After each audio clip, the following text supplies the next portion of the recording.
Vamos ler. É o Salmo 121, que todo mundo conhece quase, mas eu vou pegar ele do meio, olha só. Salmo 121, versículo 5.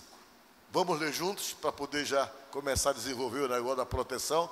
Digam comigo: o Senhor é quem te guarda, o Senhor e a tua sombra à tua direita. De dia não te molestará o sol, nem de noite a lua.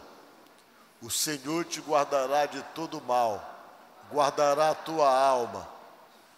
O Senhor guardará a tua saída e a tua entrada, desde agora para sempre. Amém? Podemos assentar. Preocupação de Deus de estar guardando, mas se Ele está guardando, porque Ele sabe, né? Eu quero nesta noite conversar com você sobre esse salmo aí. Um salmo que foi feito por alguém que a gente não sabe quem é. Mas parece que essa pessoa que fez esse salmo, ele estava bem, como diz na minha terra, estava bem aperreado. Estava passando uma situação de pressão, de sufoco. E naquela época antiga, as pessoas, elas viviam em guerras. A guerra fazia parte praticamente da rotina de todos os povos. Eles brigavam entre si por coisas que eles achavam que era interessante para si mesmo. Se no lugar tinha muita água, eles iam tentar conquistar aquele povo para ficar com a água daquelas pessoas, para não deixar o seu povo morrer de sede. Se aquela nação tinha uma terra muito fértil, aquele povo que era mais forte ia lá e pegava a terra fértil para si. E quem estava vivendo naquela época tinha que estar se protegendo o tempo todo, ele tinha que se armar. Ele tinha que se proteger, porque quando uma nação se sentia mais forte ou mais numerosa, ela ia e tentava simplesmente subjugar a outra.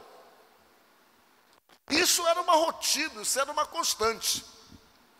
E o povo de Deus estava no meio dessa situação. Era a realidade da época, e o povo de Deus estava lá exatamente dentro de toda uma situação comum a todos os povos. E eles se sentiam ameaçados. As ameaças, elas vinham por todos os lados, e havia momento que somente Deus podia protegê-los, somente Deus podia guardá-los. E o salmista, então, escrevendo esse salmo, que se tornou um cântico de romagem.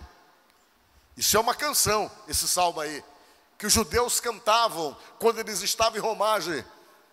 Por isso que você vê na Bíblia, na maioria das vezes, escrito alguma coisa dos salmos. Salmos, cântico de romagem, outro, cânticos de degraus. E você vê que sempre tem alguma coisinha escrita assim no salmo.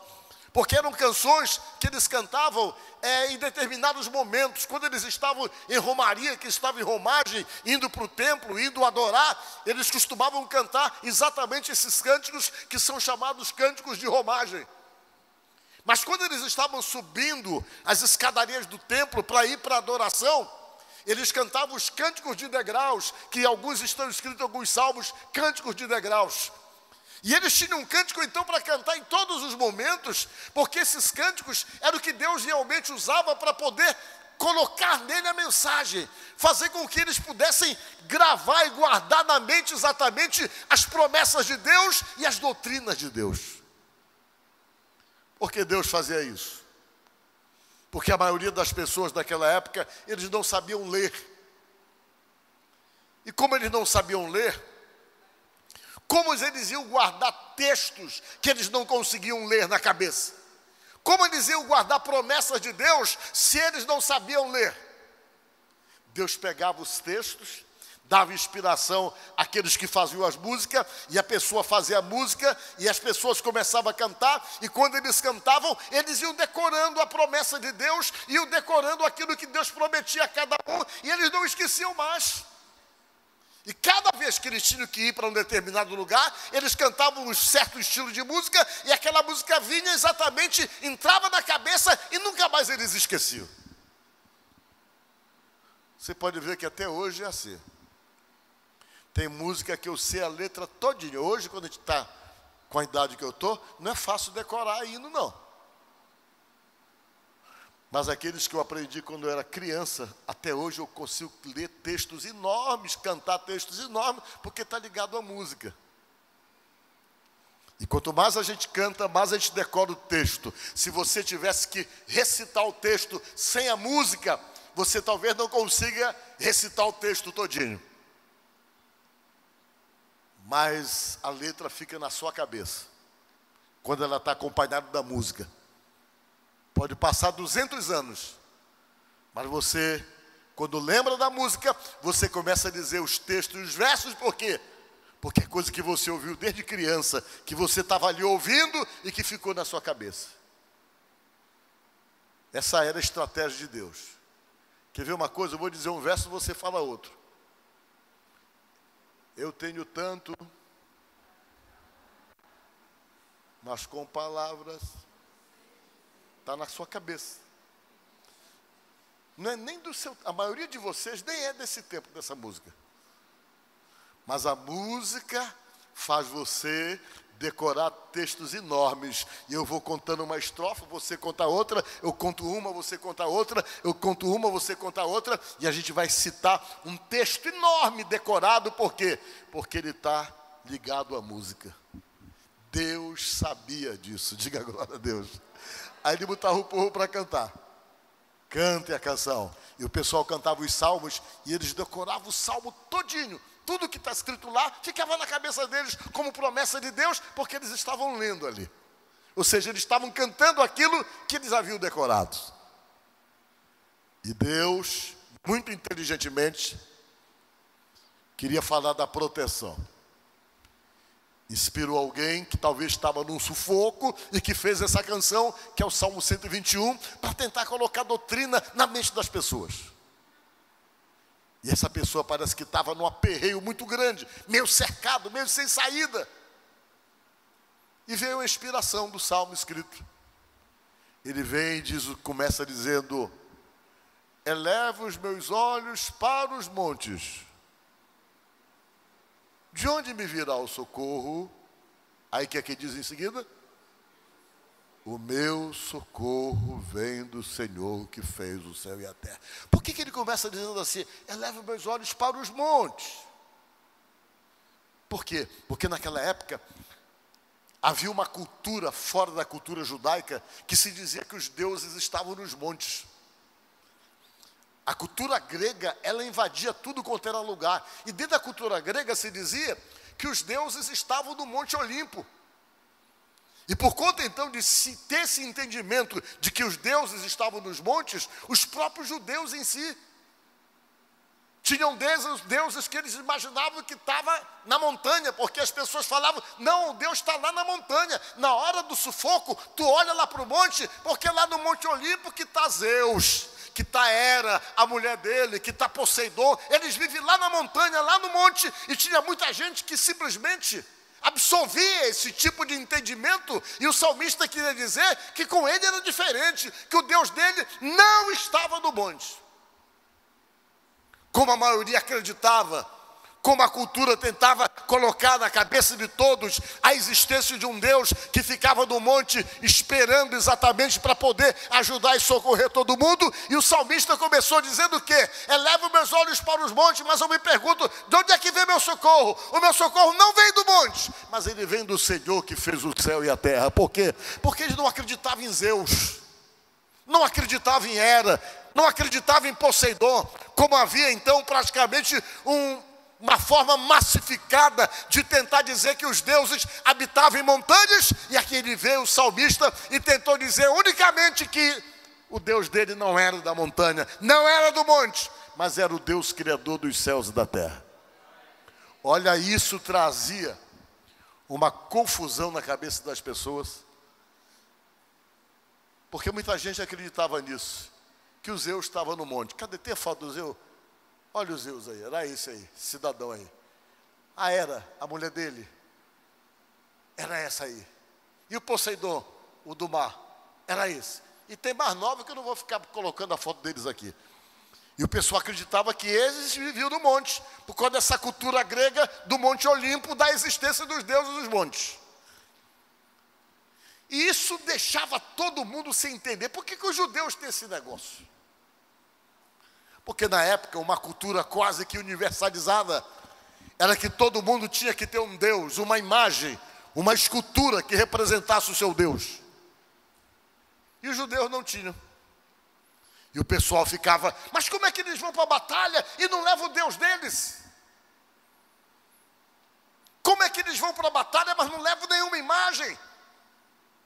Porque os povos daquela época, quando iam para a batalha, eles levavam as suas imagens, levavam os seus deuses na frente, em Endor, para poder confrontar aqueles com quem eles iam guerrear. Mas o povo de Deus, quando ia para a batalha, não levava imagem nenhuma, não levava nenhuma escultura, eles iam sem nada. A única coisa que eles levavam, às vezes, era a arca do concerto com a palavra dentro.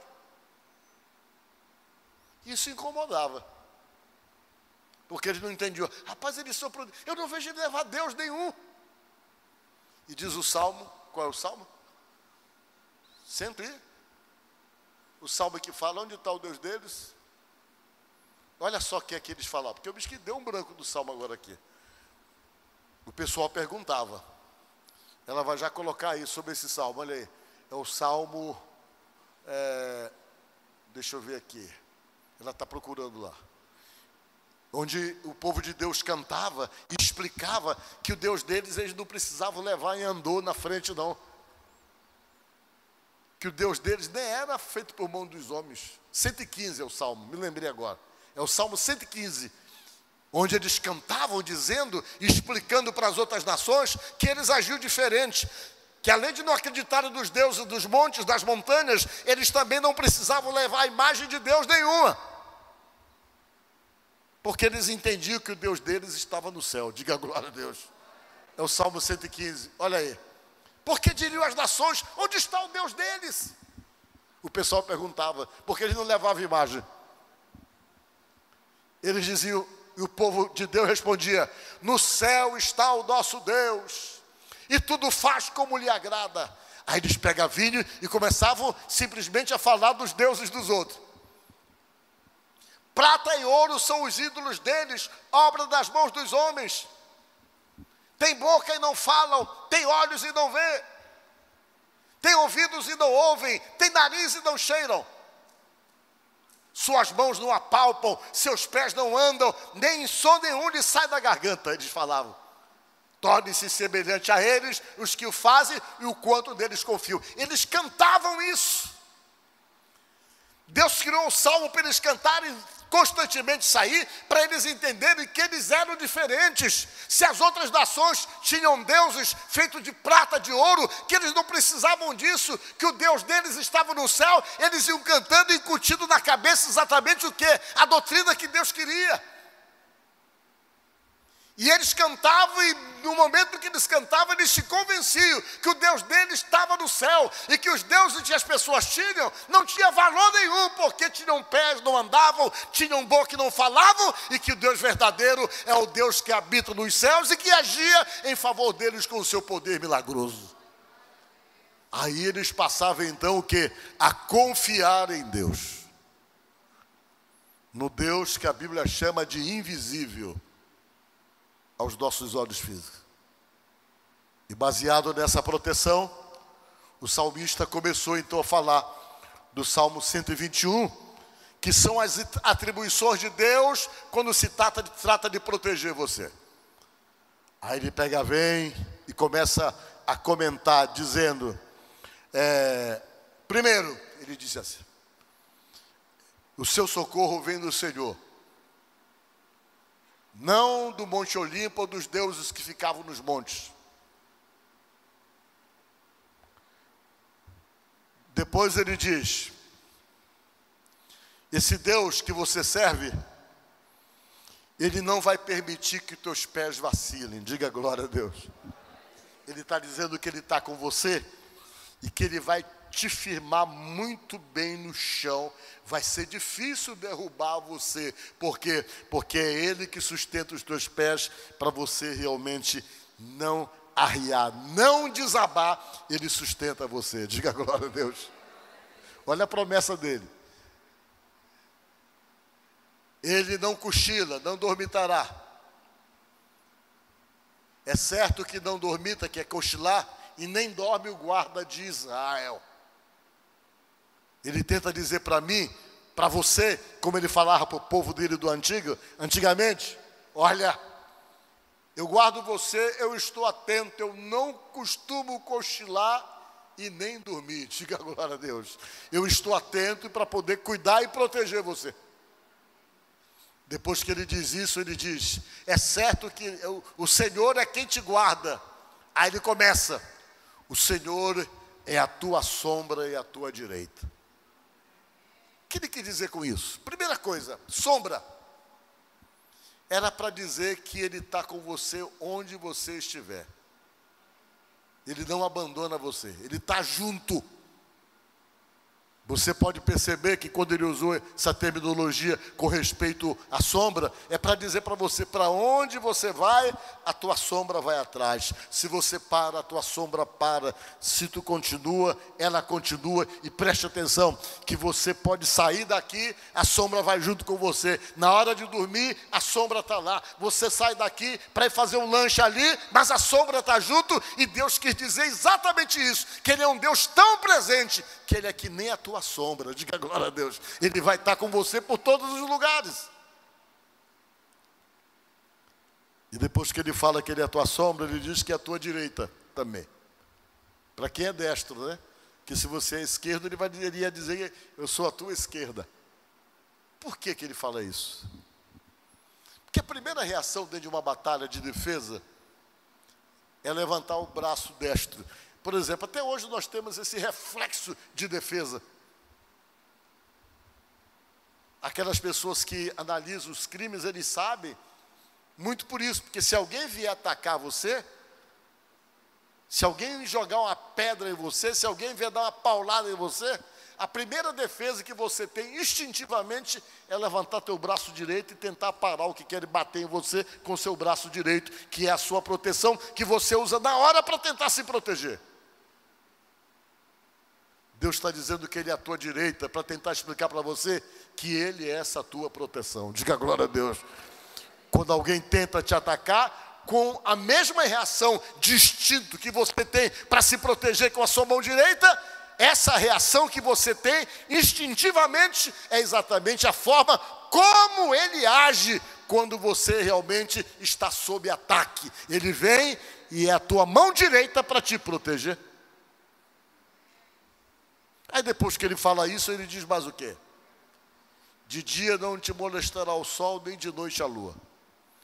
As pessoas dizem, mas o que ele quer dizer que esse negócio? Quer dizer, não vou pegar sol de dia, nem de... Não, se refere a deuses. Quem ia para a batalha daquela época adorava muitos deuses.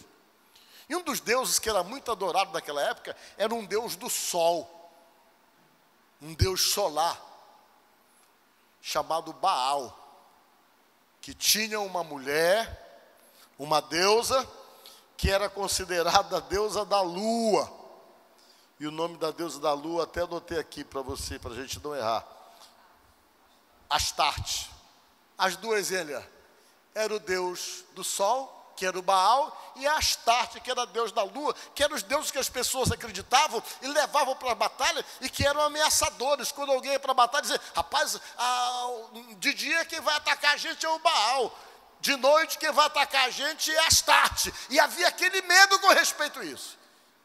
E Deus dizia, olha, fica tranquilo, porque se eu estou contigo, o sol não tem como te atacar, nem tampouco a lua. Diga glória a Deus. Se eles vêm com um ataque sobre vocês, não conseguem atacar vocês. Por que não consegue ter efeito sobre a vida de vocês? Falava Deus através do Salmo, por uma simples razão. Verso seguinte, olha só o que ele diz. Porque o Senhor te guardará de todo mal e guardará a tua alma. Diga glória a Deus. Dentro dessas batalhas que havia naquela época, uma das coisas que havia, que era muito forte, era a forma de gerar intimidação emocional. Quando alguém ia para a guerra contra você, ou para uma batalha, a primeira intenção era fragilizar você emocionalmente, causando medo em você, causando pavor em você. E eles usavam muito desse artifício da intimidação, de usar as palavras, de tentar jogar a pessoa para baixo, para fazer com que a pessoa ficasse com a alma abatida e ficasse com medo diante do adversário, diante das palavras que ele costumava proferir, com o intuito então de desarticular exatamente o emocional do indivíduo. E Deus está dizendo aqui no Salmo seguinte, que quando Ele guarda você, ainda que o inimigo venha para tentar atacar, seja de dia, seja de noite, fundamentado nesses seres que agiu, nesses horários, Deus guardava você contra esse mal e ainda guardava a tua alma para que você não fosse abatido através das intimidações e das palavras que pudessem te afetar emocionalmente. Deus se preocupava com uma proteção completa. Igual como ele fez com o Davi. Vocês lembram da passagem do Davi? Quando ele foi lutar com Golias, o que aconteceu?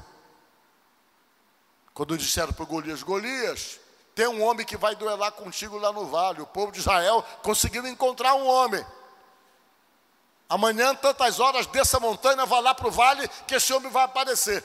O Golias desceu. Ele tinha 2,80 metros.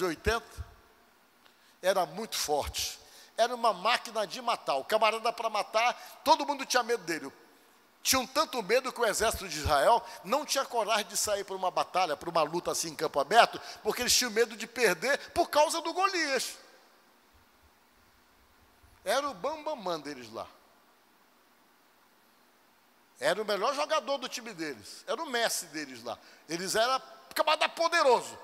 Imagina um cara com 2,80 metros, matando todo mundo. Ele sozinho dava conta de matar todo mundo. Só a armadura dele pesava 60 quilos, diz a Bíblia. E disseram para ele, arranjaram um homem para ele. Ele tinha tanta certeza, tanta segurança, que ninguém derrotava ele, que ele falou, olha, se vocês arranjarem um homem aí para me derrotar num duelo, o que acontece? Que a gente considera a batalha perdida para vocês, e vocês ganham a batalha com a gente. Mas arranje lá um homem para poder lidar com a gente, para lutar comigo. Ninguém tinha coragem. Era suicídio. A prova é que o rei de Israel, o rei Saul, querendo encontrar uma pessoa com coragem, disse, olha, o camarada que for lá duelar contra esse tal de Golias aí, eu vou presentear, vou dar um presente. E o presente que eu vou dar é esse. Ele prometeu, ele disse qual era o presente, o prêmio que ele daria para quem tivesse coragem de lutar contra o Golias. Primeiro presente, primeiro prêmio, isenção de impostos. Está lá na Bíblia. O sujeito que conseguir lutar contra ele vai ficar, a família toda não vai precisar pagar imposto. Basta ir lutar contra ele. Ainda tem mais um prêmio, se alguém tiver coragem de lutar contra esse Golias. Vou dar a minha filha para casar com o sujeito. Meu irmão, o camarada estava lá no mato, de repente ele ia para uma batalha daquela. Ganhava, ficava isento de imposto, e ainda casava com a filha do rei. Era uma ascensão inexplicável. Mas mesmo com todos esses prêmios, ninguém tinha coragem, porque era suicídio. Até que apareceu Davi, não pensando em prêmio, não pensando em nada, pensando em tapar a boca de um camarada que falava a maior asneira contra Deus, contra o povo de Deus. Ele ficou tão chateado que ele queria tapar a boca do camarada. Aí disseram para o Golias, ó, tem um sujeito aí que está querendo te encarar. É mesmo? Ele pegou, desceu a montanha e foi para lá, todo preparado, ele era parrudo. Fazia muita malhação, com certeza, era grandão, muito forte. Que ele desceu a montanha, ele ficou esperando o camarada para lutar com ele, porque na cabeça dele ele imaginou que tinha encontrado um grandão que nem ele para poder lutar com ele. De repente aparece o Davi, menino de 21 anos, todo ruivo, magrinho, com uma roupa de pastor, uma bolsa do lado aqui que o pastor usava, e nada mais nada menos do que um pedaço de pau na mão e um estilingue. Lutar contra o camarada matador, ele foi lutar com o estilingue. Parece estranho, mas era o que ele sabia fazer de melhor, usar o estilingue. Deus nunca vai te dar armas novas. Ele vai aprimorar você naquilo que você já sabe fazer. É assim que ele faz. E diz a Bíblia que ele desceu lá, quando ele desceu com um pedaço de pau na mão, porque ele era pastor de ovelha, ele usava aquilo que a gente chama de bordão. para poder se apoiar, para poder subir montanha, para poder colocar as ovelhas no lugar. Ele apareceu com aquele pedaço de pau na mão. Quando o Golias olhou e viu, rapaz, é tu que vai lutar comigo, é? Ele olhou assim e disse, sou eu. Aí sabe o que o Golias falou? Vem cá, rapaz, por acaso eu sou algum cachorro, é? Para tu vir lutar comigo com um pedaço de pau na mão, rapaz? Como dizendo, cadê tua espada, cadê tua lança? Tu não tem nada disso não? E vem lutar comigo com um pedaço de pau? Eu sou cachorro para lutar contigo desse jeito, rapaz? Aí a Bíblia diz que ele começou a usar da intimidação psicológica. O que foi que o Golias falou para o Davi? Disse assim, eu vou te matar. Eu vou te matar. E além de te matar, eu vou te despedaçar você. Pegar os pedaços de você todinho. O Golias falou para o Davi. E vou pegar os teus pedaços, vou deixar tudo aqui no deserto e você vai ser comido pelos animais que vivem aqui no deserto. Vão devorar você. Ele jogou a palavra para ver se o Davi se intimidava e tremia. Meu Deus, e agora? Era uma palavra psicológica, uma coisa para poder gerar uma intimidação e um medo no Davi. Só que o Davi estava blindado desses medos. Diga glória a Deus. Por quê? Porque Deus estava guardando a alma dele. Diga glória a Deus. As emoções dele estavam guardadas para aquele tipo de intimidação. Porque se ele fosse olhar para o tamanho do adversário, para a força do adversário e para a realidade dele, ele com certeza ia tremer nas bases, só que a alma dele estava guardada. Quando o seu emocional está guardado por Deus, ninguém consegue desestruturar você emocionalmente, por quê? Porque você tem aquela certeza que a tua força está em Deus e que Ele está contigo e que você vai conseguir, não por você, mas pela força do Deus que você acredita. Olha, quando o Golias jogou essa palavra em cima dele, qual foi a resposta do Davi? Foi essa. Olha, o Davi falou para ele, tu vem contra mim com lanças, com espadas, mas eu vou contra ti, em nome do Senhor dos Exércitos, aquele a quem tu tens desafiado, e fica sabendo que hoje o meu Senhor te entregou nas minhas mãos. Isso é fé. Alguém que estava com a alma blindada e que não se permitiu ser atingido por aquela provocação de intimidação psicológica. E ele ficou na frente do Golias rodando a funda. E o Golias, que esse camarada aqui? Ele estava todo protegido, de onde batesse não ia acontecer nada, porque ele estava com a armadura, estava todo legal, só a testa que estava aparecendo bem pequenininha aqui, ó. Davi olhou e disse, rapaz, eu não posso errar a testa desse camarada aí não. E começou a rodar, e o Golias esperando, ele rodando, fixado na testa do Golias. Quando ele soltou a pedra foi certeira, bateu na testa, pá, único lugar descoberto, pá, quando bateu na testa, ele caiu. Quando ele caiu, o Davi não tinha uma espada, mas pegou a espada dele e cortou a cabeça dele. Quando ele cortou a cabeça, o problema acabou ali. Diga glória a Deus. Os soldados desceram cheios de moral e ganharam a batalha por causa dele. Às vezes, o inimigo está tentando intimidar você, dizendo, você não pode, você não vai conseguir, você é um fraco, você é isso. Alguém disse que você não tem chances, alguém disse isso, e às vezes vem toda a palavra de intimidação em cima de você. Guarda a tua alma, e no lugar de ser atingido por isso, diz, não, o Deus que eu confio é quem me sustenta, não importa o que falaram, mas a minha fé me garante que eu tenho um Deus do meu lado, e você consegue blindar a sua alma e consegue obter a resposta de Deus. Era isso que Deus estava dizendo no Salmo, o Senhor guardará a tua alma. A tua alma. Como é que está a sua alma? Está fragilizada? Ela está tão fragilizada que você não consegue ter fé? Você é inseguro para tudo? Porque está com a alma afetada. Insegurança é sinalizador de alma fragilizada.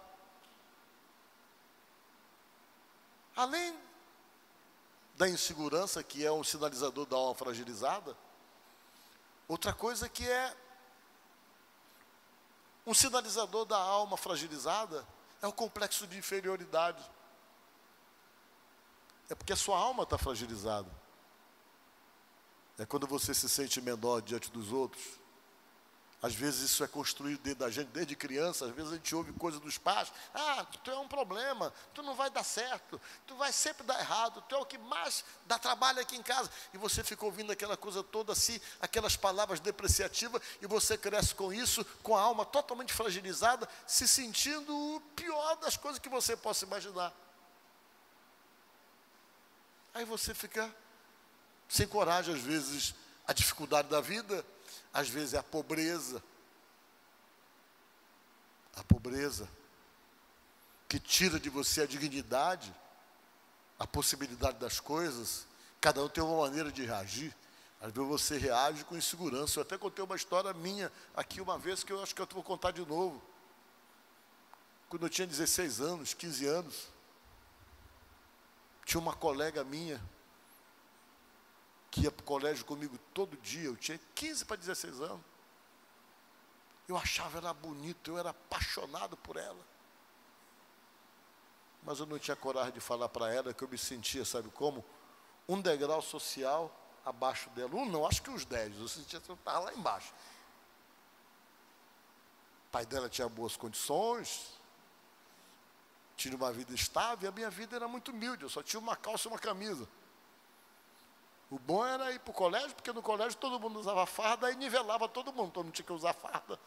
Mas quando era para sair para algum lugarzinho assim, eu não tinha roupa para ir. Eu ia uma vez, na segunda vez eu ainda ia, na terceira não ia mais, porque eu ia ter que ir com a mesma roupa. Eu me sentia totalmente inferiorizado dela, e eu gostava dela que você não queira imaginar, apaixonado.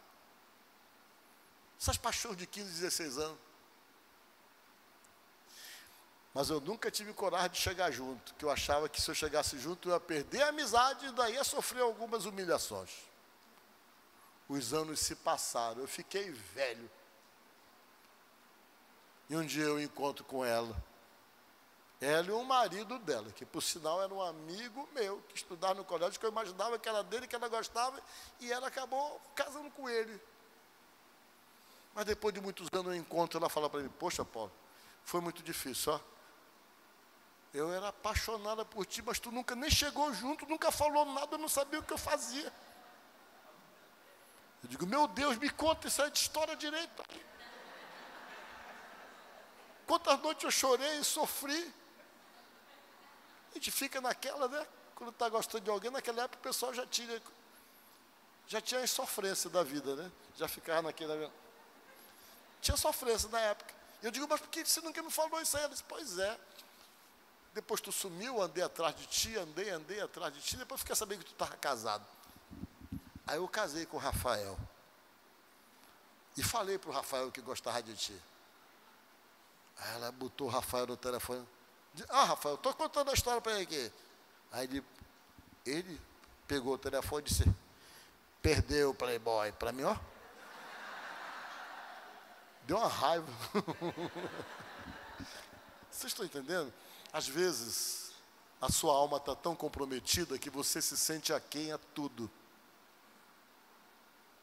Está fragilizado. Você está simplesmente se sentindo inferiorizado em tudo. Isso é a alma quando está fragilizada. Quando a alma está fragilizada, você não consegue ver nada de bom em você. Tudo para você, em você, você reprova. Alguém chega e diz, faz um elogio, você acha que está tirando deboche de você. Ah, não é isso. Porque você, na verdade, não se aceita, que a alma está fragilizada. A autoestima está lá embaixo. E Deus, Ele é especialista em restaurar a tua alma. Diga glória a Deus. Que Ele quer você forte. Não quer que você também comece a achar que você lá é a última Coca-Cola do deserto, que também não dá. Mas que você realmente tenha a sua autoestima restaurada. Tem pessoas que às vezes estão com a alma tão ferida, porque às vezes tem um relacionamento que dá errado, um casamento que não funcionou. Aí daqui para frente a pessoa começa a achar que ele é culpado de tudo, ele absolve tudo e se sente responsável por tudo porque se sente inferiorizado. E não é. Uma das especialidades de Deus é guardar a nossa alma, como ele fala no Salmo. Guardará a tua alma, que é o centro das tuas emoções. Para que você se sinta o quê? Eu sou especial. Eu sou filho de Deus. Eu sou um camarada abençoado pra caramba. Está dando difícil hoje, mas amanhã vai dar certo, porque o meu Deus diz o seguinte, que pode a minha tristeza durar até o anoitecer, mas quando amanhecer, eu já estou alegre, porque é Ele que cuida de mim, é Ele que arruma as coisas, é Ele que conserta as coisas. Tristeza não vai me abater, jamais eu vou ficar abatido, jamais eu vou ficar caído. Por quê? Porque eu tenho um Deus que cuida de mim. Aí você não se abate, sua alma fica guardada por Deus, que é o que Ele quer. Tem vários textos que falam isso da Bíblia. O Senhor guardará a tua alma, o Senhor guardará a tua alma, diz isso em outros textos. O Senhor guardará a tua mente, diz a Bíblia, porque é aí que vem todas as tuas fragilidades. E terminando o Salmo, vamos lá, para gente terminar a pregação.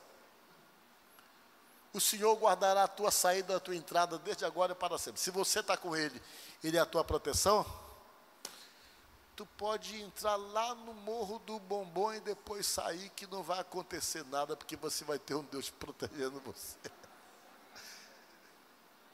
Tenho nada contra o pessoal do Morro do Bombom, que sempre eu vou lá fazer uns trabalhos sociais lá. O pessoal é muito gente boa. Mas tem gente que fica, não, tenho medo, não vou lá. Vá, não tem medo não. Deus está com você. O pessoal é gente boa, sabe? Gente boa. Tem lugar aqui em São Luís que o pessoal diz, não entra um dia desse. Lá no bombeiro, o pessoal fala, ó, não entra em tal lugar com a roupa militar que os camaradas pegam você. Cuidado e tal. Tem às vezes recebe recomendação para isso. Aí um dia eu entrei num bairro ali. Quando eu entrei no bairro, que eu esqueci o nome do bairro, era 11 horas da manhã, os camaradas sentados numa mesa, batendo papo, homem batendo papo, sentado em mesa, 11 horas da manhã, alguma coisa está errada. O cara tem outro tipo de serviço que dá uma certa, né, uma flexibilidade para estar parado 11 horas da manhã. Eu fiquei assim, aí quando eu entrava, os caras ficaram me marcando. Aí quando eu vi, lá veio uma motocicleta, passou do lado, passou de novo, o cara com a motocicleta olhando, me encarando mesmo. Eu digo, rapaz, isso vai dar errado aqui. Aí eu freiei o carro, voltei. Aí, baixei todos os vidros. Procedimento padrão, né? Desci do carro. Aí fui com os caras que estavam da roda lá. Sentado. Mas eu estava com medo. Aí eu digo, o meu linguajar. E aí, chegava, tudo bem? Quase que não responde. Tudo bem, por quê? Não, amigão, é que eu errei aqui, era para fazer. Aí já contei uma história que era mentirosa. Tu sabe como é que é, né, amigo? Bombeiro não tem nada a ver com o negócio de estar criando problema para ninguém. Bombeiro é só para ajudar, só para socorrer. Quando tem um problema, a gente vai resolver. E me disseram que tinha um problema de alguém assim. Aí o cara, olha, chegado, eu acho que tu entrou no lugar errado. Eu digo, tá bom, meu amigo, poxa, que legal. Mas tá tudo bem, né, o cara? Aí um olhou para o outro, tá tudo bem. Mas embora, eu digo, meu Jesus, eu fui só olhando pelo meu Deus, onde foi que eu vi me meter? Mas sabe o que aconteceu? Eu entrei e saí. Porque eu sabia que Ele estava comigo, porque Ele guarda a minha entrada e a minha saída onde eu entrar. Vocês estão entendendo o que quer dizer essas coisas? Essa proteção de Deus, que Deus promete, que você entra e que você sai, e que você não está sozinho, por quê? Porque tem alguém que está cuidando de você. Amém? Mas eu fiquei com medo. Não vou mentir para você, dizer que eu sou o cara, que rapaz, esse camarada. A gente fica com medo porque eles têm umas ideias, às vezes, malucas. Um dia desse, a gente ficou sabendo que eles ganham até prêmio quando acerta alguém que é da PM, de que eles fazem isso, né? E eu fiquei meio assustado assim.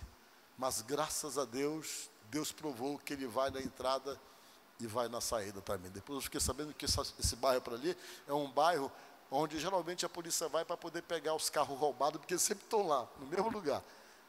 É um bairro que tem lá para o lado do Balbão, uma entrada que tem lá, que é super perigoso. Mas Deus foi a proteção. Amém? E é só até aí, né? Que diz o Salmo. Essa proteção que fala esse Salmo é para você.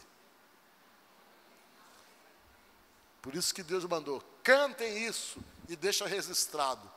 Isso aqui tem uns 3.000 anos, isso aqui foi escrito. Para que o povo que vai vir das próximas gerações saibam que eu sou um Deus que protejo, que guardo. Se você está comigo, não precisa estar fazendo amuleto de qualquer coisinha, não. Eu já sou a tua proteção. Amém?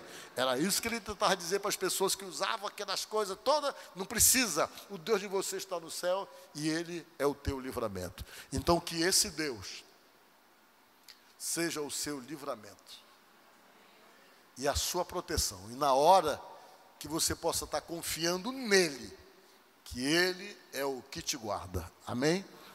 Que Deus te abençoe.